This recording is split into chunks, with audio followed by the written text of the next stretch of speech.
morning to everyone. Vocational Edu 2040 Conference നമ്മൾ ഇവിടെ ആരംഭിക്കുകയാണ്. ഇത് ഓർഗനൈസ് ചെയ്യുന്നത് national council of vocational and research training. National Council of Vocational and Research Training is an autonomous body recognized by Government of India, New Delhi. NCVRT operates through a network of all over India, having the central program office in New Delhi. The regional offices throughout India in West Bengal, Uttar Pradesh, Maharashtra, Andhra Pradesh, Tamil Nadu. The institute aims to provide trainings and technical support to the vocational training program for realization of the national goal of fulfilling the recruitment of skilled human resources for national development. NCVRTയുടെ Kerala state കോർഡിനേറ്ററാണ് തൃശ്ശൂരിലെ Minerva academy of instrumentation. നമുക്കെല്ലാവർക്കും അറിയാം, 98 മുതൽ തൃശ്ശൂർ നല്ല രീതിയിൽ പ്രവർത്തിച്ചു വരുന്ന ഒരു ടെക്നിക്കൽ ട്രെയിനിങ് ഇൻസ്റ്റിറ്റ്യൂട്ടാണ് Minerva. It has been provided training to Omani National in Water Treatment Technician courses and also training to Gulf Omani students in Instrument Technician courses. The type of training offered here equips students with a correct outlook of life, make them confident to face the complexities of the modern world. As a state coordinator, we are planning to promote and support NCVRT program with quality training all over Kerala. Vocational Edu 2014 Conference ഔപചാരികമായ ചടങ്ങുകളിലേക്ക് നമ്മൾ കടക്കുകയാണ്. ഏറ്റവും ആദ്യമായി പ്രാർത്ഥന, അതിനായി സ്വാഗതം ചെയ്യുന്നു. ആയിൽ തുടങ്ങുന്നു ഭാഷ, അമ്മയിൽ ഉണരുന്നു സ്നേഹം. ആയിൽ തുടങ്ങുന്നു ഭാഷ, അമ്മയിൽ ഉണരുന്നു സ്നേഹം. അറിവുകൾ പകരുന്നിതധ്യാപകർ, തണലായി നിറയുന്നിതച്ഛൻ. എന്നെ തളരാതെ കാക്കുന്നു ദൈവം. ആയിൽ തുടങ്ങുന്നു ഭാഷ, അമ്മയിൽ ഉണരുന്നു സ്നേഹം. സ്നേഹം അറിവുകൾ പകരുന്നിതധ്യാപകർ, തണലായി നിറയുന്നിതച്ഛൻ. നമ്മെ തളരാതെ കാക്കുന്നു ദൈവം. നമ്മെ തളരാതെ കാക്കുന്നു ദൈവം. മാതാപിതാ ഗുരുദൈവം, മാതാപിതാ ഗുരുദൈവം, മാതാപിതാ ഗുരുദൈവം. First of all, I would like to welcome Mr. C.V. Kamalasan, State Coordinator, Kerala State, National Council of Vocational and Research Training, New Delhi, for welcome speech.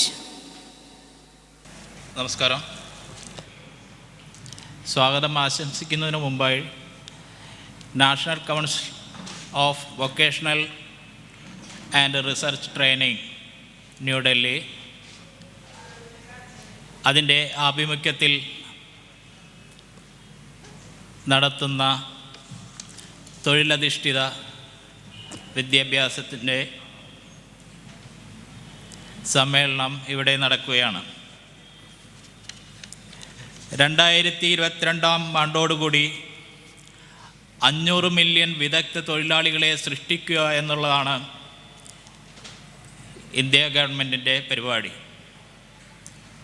ഇപ്പോൾ അത് 3.1 മില്യൺ സ്കിൽഡ് വർക്കേഴ്സിനെയാണ് ഓരോ വർഷവും പ്രൊഡ്യൂസ് ചെയ്തുകൊണ്ടിരിക്കുന്നത്.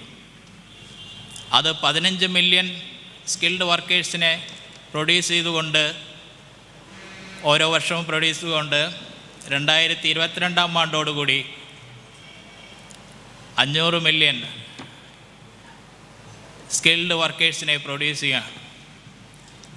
അതിൻ്റെ ഭാഗമായിട്ട്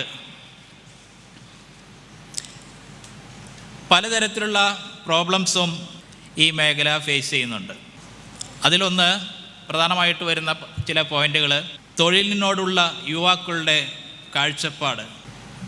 തൊഴിലധിഷ്ഠിത വിദ്യാഭ്യാസ സ്ഥാപനങ്ങളുടെ അഭാവം, തുടർ വിദ്യാഭ്യാസം, ഈ പഠനം ലഭിച്ചതിന് ശേഷം അവർക്ക് തുടർന്നുള്ള വിദ്യാഭ്യാസം ലഭിക്കാതെ പോകുന്നു. വിദഗ്ധരായ അധ്യാപകരുടെ കുറവ്, വളരെ ഹൈ സാലറി ലഭിക്കുന്ന ഫീൽഡായതുകൊണ്ട് ഇത്തരം മേഖലയിൽ ടീച്ചറായിട്ട് ജോലി ചെയ്യാൻ പലരും താല്പര്യം കാണിക്കുന്നില്ല. പിന്നെ ഇടുങ്ങിയ കരിക്കുലം, ടെക്നിക്കൽ സബ്ജക്ട്സിനെ മാത്രം കോൺസെൻട്രേറ്റ് ചെയ്തിട്ടുള്ള കരിക്കുലം, അത് മറ്റുള്ള സാമൂഹികമായിട്ടുള്ള മാനുഷികമായിട്ടുള്ള മറ്റുള്ള ഒരു കാര്യവും അതിൽ പരാമർശിക്കുന്നില്ല ബന്ധങ്ങളെക്കുറിച്ച്. പിന്നെ ഇംഗ്ലീഷിലുള്ള പഠന രീതി, പലരും ഈ പഠനം ടെക്നിക്കൽ സബ്ജക്ട്സുകളെല്ലാം പൂർണ്ണമായിട്ടും ഇംഗ്ലീഷിലാണ്. അതാത് റീജിയണൽ ലാംഗ്വേജിൽ പഠനം മെച്ചപ്പെടുത്തുകയാണെങ്കിൽ മാത്രമേ കൂടുതൽ ആളുകളെ ഈ ഫീൽഡിലേക്ക് അട്രാക്റ്റ് ചെയ്യാൻ സാധിക്കുകയുള്ളൂ. ഈ ചടങ്ങിലേക്ക് വിശിഷ്ട വ്യക്തികളെയും നിങ്ങൾ ഓരോരുത്തരെയും സ്വാഗതം ചെയ്യുക എന്ന കർത്തവ്യത്തിലേക്ക് ഏറെ അഭിമാനത്തോടെ ഞാൻ കടക്കട്ടെ. ഈ ചടങ്ങിൽ അധ്യക്ഷത വഹിക്കാൻ തീരുമാനിച്ചിരുന്നത് അദ്ദേഹം കൗൺസിൽ മീറ്റിങ്ങിലാണ്, പെട്ടെന്ന് എത്താമെന്ന് പറഞ്ഞിട്ടുണ്ട്. തൃശ്ശൂരിൻ്റെ ആരാധ്യനായ മേയർ ശ്രീ രാജൻ ജയപ്പല്ലനാണ്. തൃശ്ശൂരിൻ്റെ വികസന കുതിപ്പിന് പുതിയൊരു ദിശാബോധം നൽകാൻ പ്രതിജ്ഞാബദ്ധനാണ് അദ്ദേഹമെന്ന് മേയറായി ചുമതലയേറ്റ ശേഷമുള്ള കഴിഞ്ഞ ഏതാനും നാളുകളിലെ അദ്ദേഹത്തിൻ്റെ പ്രവർത്തനങ്ങളിൽ നിന്ന് വ്യക്തമാണ്. ജില്ലയുടെ സമഗ്ര പുരോഗതിക്ക് അദ്ദേഹത്തിൻ്റെ ദീർഘനാളായുള്ള പ്രവർത്തന പാരമ്പര്യം കരുത്തു പകരുമെന്നതിൽ യാതൊരു സംശയവുമില്ല. അദ്ദേഹത്തെ ഈ ചടങ്ങിലേക്ക് സ്നേഹപൂർവ്വം സ്വാഗതം ചെയ്യുകയാണ്. അദ്ദേഹം എത്തുമെന്നുള്ള പ്രതീക്ഷയിൽ ഈ ചടങ്ങ് ഉദ്ഘാടനം ചെയ്യുന്നത് ബഹുമാനപ്പെട്ട സഹകരണ മന്ത്രി ശ്രീ CN ബാലകൃഷ്ണനാണ്. ഏതാനും നിമിഷത്തിനുള്ളിൽ അദ്ദേഹവും എത്തിച്ചേരുന്നതാണ്. ഏറെ തിരക്കിട്ട പരിപാടികൾക്കിടയിൽ നിന്നാണ് അദ്ദേഹം വരുന്നത്. സഹകരണ രംഗത്തെ വളർച്ചയുടെ പടവുകളിലേക്ക് ഉയർത്താനും ഏതൊരു സാധാരണക്കാരനും അതിൻ്റെ പ്രയോജനങ്ങൾ പരമാവധി ലഭ്യമാക്കാനും അദ്ദേഹം നടത്തുന്ന പരിശ്രമങ്ങൾ ഏറെ ശ്രദ്ധേയമാണ്. തൃശ്ശൂരിൻ്റെ സ്വന്തം മന്ത്രിയായ ശ്രീ CN ബാലകൃഷ്ണനെ ഈ ചടങ്ങിലേക്ക് ബഹുമാനപൂർവ്വം സ്വാഗതം ചെയ്യുന്നു. ഈ ചടങ്ങിൽ സമ്മാനദാനം, ആശംസാ പ്രസംഗം എന്നിവയ്ക്കായി ഇവിടെ എത്തിച്ചേർന്നിട്ടുള്ള കോർപ്പറേഷൻ കൗൺസിലർ വളരെ ഊർജ്ജസ്വലനായ ഒരു വ്യക്തിയാണ്. സാധാരണക്കാരുടെ കാര്യങ്ങൾ പെട്ടെന്ന് ചെയ്തു കൊടുക്കാനും അവരോടൊപ്പം നിന്ന് കാര്യങ്ങൾ മനസ്സിലാക്കി പെട്ടെന്ന് അവർക്ക് വേണ്ട എല്ലാ സഹായവും ചെയ്തു കൊടുക്കുന്ന ഒരു വ്യക്തിയാണ് ശ്രീ വിനോദ് പൊള്ളഞ്ചേരി. അദ്ദേഹത്തെ ഈ സമ്മേളനത്തിലേക്ക് ഞാൻ സ്വാഗതം ചെയ്തുകൊള്ളുന്നു.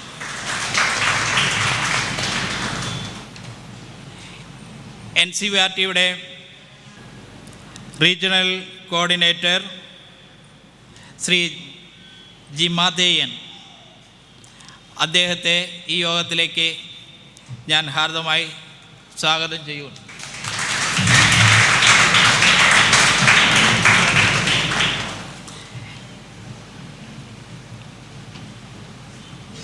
കർണാടക സ്റ്റേറ്റ് കോർഡിനേറ്റർ പ്രതിനിധിയായി ഇവിടെ എത്തിച്ചേർന്നിട്ടുള്ള ശ്രീമതി നളിനിയെ ഈ സമ്മേളനത്തിലേക്ക് സഹർഷ സ്വാഗതം ചെയ്തു.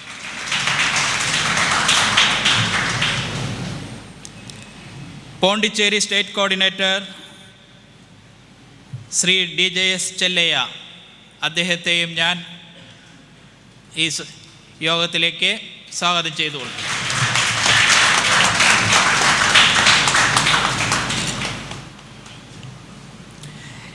NCERT programme coordinator Shri B Manoj Kumar, അദ്ദേഹത്തെയും ഈ യോഗത്തിലേക്ക് സ്നേഹപൂർവ്വം സ്വാഗതം ചെയ്തുകൊള്ളുന്നു.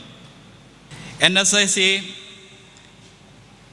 Retired deputy general manager Shri KP Kamalakaran, അദ്ദേഹം മിനിസ്റ്ററെ വെയിറ്റ് ചെയ്തിരിക്കുകയാണ്.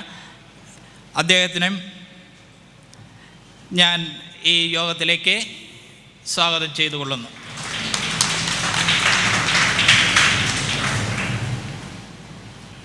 ഈ ചടങ്ങിൽ വരാമെന്നേറ്റിരുന്ന VHSC assistant director doctor Leena Ravidas, Kerala ശാസ്ത്ര സാഹിത്യ പരിഷത്ത് ജില്ലാ സെക്രട്ടറി ഡോക്ടർ പ്രദീപ് കുമാർ അവരുടെ ഔദ്യോഗിക തിരക്ക് മൂലം പങ്കെടുക്കാൻ സാധിക്കുമില്ലെന്ന് അറിയിച്ചിരുന്നു. അവരെയും ഞാൻ സ്വാഗതം ചെയ്യുന്നു. ഈ ചടങ്ങിൽ സംബന്ധിക്കാൻ ഇവിടെ എത്തിച്ചേർന്നിട്ടുള്ള, അതുപോലെ തന്നെ ജില്ലയിൽ മികച്ച പ്രവർത്തനം കാഴ്ചവെച്ചിട്ടുള്ള 9 VHSCകളെ നമ്മൾ ഈ സമ്മേളനത്തിൽ ആദരിക്കുന്നുണ്ട്. അവരുടെ പ്രതിനിധികളായി എത്തിയിട്ടുള്ള എല്ലാവരെയും ഞാൻ സ്വാഗതം ചെയ്തുകൊള്ളുന്നു. അതുപോലെ തന്നെ പഠിപ്പിൽ വളരെയധികം ഉയർന്ന മാർക്ക് നേടിയിട്ടുള്ള മോഡൽ ബോയ്സ് ഹൈസ്കൂളിലെ സ്റ്റുഡൻറ്റ്, അതുപോലെ തന്നെ ജൂനിയർ ടെക്നിക്കൽ ഹൈസ്കൂളിലെ വിദ്യാർത്ഥിയെയും തൃശ്ശൂർ ഇൻസ്റ്റിറ്റ്യൂട്ട് ഓഫ് എഞ്ചിനീയറിംഗിൽ പഠിക്കുന്ന സ്റ്റുഡൻറ്റ്, മിനർവ അക്കാഡമി ഇൻസ്ട്രുമെൻറ്റേഷനിൽ പഠിക്കുന്ന മികച്ച മാർക്ക് നേടിയ എല്ലാ വിദ്യാർത്ഥികളെയും ഞാൻ ഈ സമ്മേളനത്തിലേക്ക് സ്വാഗതം ചെയ്യുകയാണ്. ഇവിടെ എത്തിച്ചേർന്നിട്ടുള്ള എല്ലാവർക്കും ഒറ്റവാക്കിൽ സ്വാഗതം ആശംസിച്ചുകൊണ്ട് ഞാൻ എൻ്റെ വാക്കുകൾ ചുരുക്കട്ടെ. നന്ദി, നമസ്കാരം. Thank you, sir. Thank you so much. Next, I would like to welcome Mr. G. Madhyan, Regional Coordinator, National Council of Vocational and Research Training, New Delhi, for presenting report. Good morning to and all present here. I welcome every one of you for this National Conference on Vocational Education. The vocational education prepares learners for jobs that are based in manual or practical activities. Traditionally, non-activity and totally related to a specific trade, occupation or vocation, Kinsker term, in which the learner participated. It is sometimes referred to as education, as the learner directly develops executive and a particular group of technology. Generally, vocation and career are used interchangeably. Vocational education may be classified as a teaching procedure knowledge. This may be contrasted with declarative knowledge, as used in education in usually broader scientific field, which might concentrate on theory and abstract conceptual knowledge, characteristics of tertiary education. Vocational education can be at the secondary or post-secondary level and can interact with the apprenticeship system. Increasingly, vocational education can be recognized in terms of recognition of superior learning and partial academic credit towards tertiary education. Example, at a university. At credit, however, it is rarely considered it is a own formal to fall under the traditional definition or higher education. Up until the end of the 20th century, vocational education focused on specific trades, such as, for example, an automobile mechanic or welder, and was therefore associated with the activities of lower social classes. As a consequence, it attracted a level of stigma. Vocational education is related to the age-old apprenticeship system of learning. However, as the labor market became a more specialized and economic demand higher levels of skills, governmental and business are increasingly investing in the future of vocational education through publicly funded training the organization. And subsidies, apprentice or traineeship, initiative or business. National Council for Vocational and Research Training and as a autonomous body recognized by Government of India in New Delhi is committed to be promoted vocational education by the established VTP, vocational training provider and centers all over India.